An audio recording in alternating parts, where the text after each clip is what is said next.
പ്രിയപ്പെട്ടവരെ, യേശുക്രിസ്തുവിന്റെ നാമത്തിൽ ഞാൻ നിങ്ങളെ വാഴ്ത്തുന്നു. ഈ സ്ഥലം കാണാൻ എങ്ങനെയുണ്ട്? കടലിന്റെ നടുവിൽ നിന്നുകൊണ്ട് സംസാരിക്കുന്നത് പോലെയുണ്ടോ? അങ്ങനെയാണ്. ഇത് ഓസ്ട്രേലിയയിലെ അഡലേഡ് എന്ന പട്ടണത്തിലെ കടൽക്കരയാണ്. ഇതിൽ ജനങ്ങൾ കടലിലേക്ക് നടന്നു വന്ന് കാണത്തക്ക വിധത്തിൽ ഒരു പാലം പോലെയൊന്ന് ഉണ്ടാക്കിയിട്ടുണ്ട്. അതുകൊണ്ട് കടലിലേക്ക് കുറച്ചു ദൂരം വരാം. ഇവിടെ നിന്ന് കാണുമ്പോൾ, അതായത് കരയിൽ നിന്നും കാണുന്നതിനേക്കാൾ കടലിൽ നിന്ന് നോക്കുമ്പോൾ കടൽ എങ്ങനെയുണ്ടാകും, തിരമാലകൾ എങ്ങനെയുണ്ടാകും എന്ന് കണ്ട് രസിക്കാം. ശരി, ജീവിതത്തിൽ അനേകം തിരകൾ അടിച്ചുകൊണ്ടിരിക്കുന്നു. ദുരിതത്തിനുമേൽ ദുരിതം എന്ന് ചിന്തിക്കുന്നുണ്ടോ? അതായത് ദൈവം ഈ വർഷം നിങ്ങൾക്ക് വാക്ക് തന്നിട്ടില്ലേ, ഞാൻ വന്ന് നിങ്ങളെ അനുഗ്രഹിക്കും എന്ന്. അനുഗ്രഹത്തെ പ്രാർത്ഥിച്ച് സമ്പാദിക്കണം. വേദപുസ്തകത്തിൽ 90-ാം സങ്കീർത്തനം 15-ാം വാക്യത്തിൽ മോശ എന്ന ദേവദാസന്റെ പ്രാർത്ഥനയാണിത്. അതിലെ മനോഹരമായ ഒരു വാക്യമാണ് ഇത്. ദൈവമേ, ഞങ്ങൾ അനർത്ഥം അനുഭവിച്ച സംവത്സരങ്ങൾക്ക് തക്കവണ്ണം ഞങ്ങളെ സന്തോഷിപ്പിക്കണമേ. ഒരു നല്ല പ്രാർത്ഥനയാണിത്. ദൈവമേ, ഞങ്ങൾ അനർത്ഥങ്ങൾ കണ്ടു, മരുഭൂമിയിൽ ഞങ്ങളെ വഴി നടത്തി. ആ പാത വളരെ പ്രയാസമുള്ളത് തന്നെയായിരുന്നു. കടൽ തടസ്സമായി നിന്നു, വളരെ തളർന്ന് ഭയന്നുപോയി. എന്നാൽ അതിന്റെ നടുവിലൂടെ നടത്തിയത് വാസ്തവമാണ്. മാറയുടെ കയ്പും അനുഭവിച്ചു. പക്ഷെ ഏലീമിലൂടെ നടത്തിയത് വാസ്തവമാണ്. വെള്ളമില്ലാതെയും ഞങ്ങൾ നടന്നു. ശത്രുക്കളെയും ഞങ്ങൾ കണ്ടു. ധാരാളം അനർത്ഥങ്ങൾ കണ്ട് അതിലൂടെ ഞങ്ങൾ കടന്നു വന്നു. ഞങ്ങൾ അനർത്ഥങ്ങൾ കണ്ട സംവത്സരങ്ങൾക്ക് തക്കവണ്ണം ഞങ്ങളെ സന്തോഷിപ്പിക്കണമേ. നല്ലൊരു പ്രാർത്ഥനയാണിത്. നിങ്ങൾ കടന്നു വന്ന പാതയിൽ അനർത്ഥങ്ങളെ നേരിട്ടിട്ടുണ്ടാകുമല്ലോ. അനർത്ഥങ്ങൾ കടന്നു വരുന്നതിലും ഒരു സന്തോഷമുണ്ട്.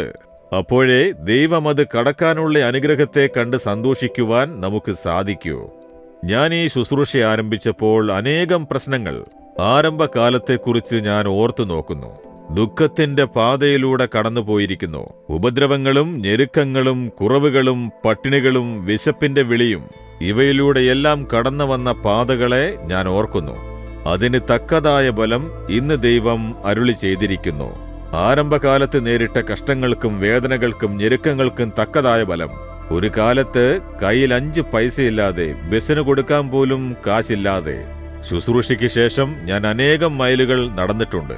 കയ്യിൽ ഒരു 10 പൈസ പോലും ഇല്ലാത്തതുകൊണ്ട് ചായയോ കാപ്പിയോ കുടിക്കുവാൻ സാധിക്കാതെ വെറും പൈപ്പ് വെള്ളം മാത്രം കുടിച്ചുകൊണ്ട് അനേകം മൈലുകൾ ഞാൻ നടന്നിട്ടുണ്ട്. ആ പാതകളിലൂടെ യഹോവ വഴി നടത്തിയിരിക്കുന്നു. ഒരേ ഒരു പാന്റും 2 ഷർട്ടും മാത്രമേ ഉണ്ടാവൂ. രാവിലെ അലക്കി ഉണക്കിയിട്ട് വൈകുന്നേരം അത് ഉടുത്തുകൊണ്ട് ശുശ്രൂഷയ്ക്ക് പോയ ദിവസങ്ങളുണ്ട്. ദൈവം ആ ദുരിതങ്ങളുടെ പാതയിലൂടെ എന്നെ നടത്തി. പക്ഷേ ഇന്നങ്ങനെയല്ല. ഇന്നങ്ങനെ ഉണ്ടാകണമെന്ന് ആവശ്യമില്ലല്ലോ. ആ കാലം നമ്മൾ കടന്നു വന്നിരിക്കുന്നു. നിങ്ങളുടെ ജീവിതത്തിലും നിങ്ങൾ ദുരിതങ്ങൾ അനുഭവിച്ച ദിവസങ്ങൾ ഉണ്ടാകും. കുടുംബത്തിലും ബിസിനസ്സിലും ശുശ്രൂഷയിലും നിങ്ങളുടെ ജോലിയിലുമെല്ലാം. എപ്പോഴും നിങ്ങൾ അതിൽ നിലച്ചു നിൽക്കാൻ പോകുന്നില്ല. നിങ്ങൾ മോശയെപ്പോലെ പ്രാർത്ഥിക്കൂ. ദൈവമേ, ഞങ്ങൾ ദുരിതങ്ങളെ കണ്ട നാളുകൾക്ക് പകരമായി ഞങ്ങളെ സന്തോഷിപ്പിക്കണമേ. നിങ്ങൾ പ്രാർത്ഥിച്ചാൽ യഹോവ അതേ പ്രകാരം തന്നെ ചെയ്യും. ഇതേപോലെയുള്ള അനുഗ്രഹങ്ങളെ നിങ്ങൾ പ്രാർത്ഥിച്ച് സമ്പാദിക്കേണ്ടതാണ്. പ്രാർത്ഥിക്കാമോ? എന്നാൽ ദൈവത്തിന്റെ സന്നിധിയിൽ, ദൈവമേ, ഞങ്ങൾ ദുരിതങ്ങളെ അനുഭവിച്ച നാളുകൾക്ക് പകരമായി ഞങ്ങളെ സന്തോഷിപ്പിക്കണമേ. ദുരിതങ്ങൾ അനുഭവിച്ച വർഷങ്ങൾക്ക് പകരമായി ഞങ്ങളെ സന്തോഷിപ്പിക്കണമേ. ഇന്ന് തന്നെ ആ അനുഗ്രഹത്തിന്റെ സന്തോഷത്തെ കാണുമാറാകട്ടെ.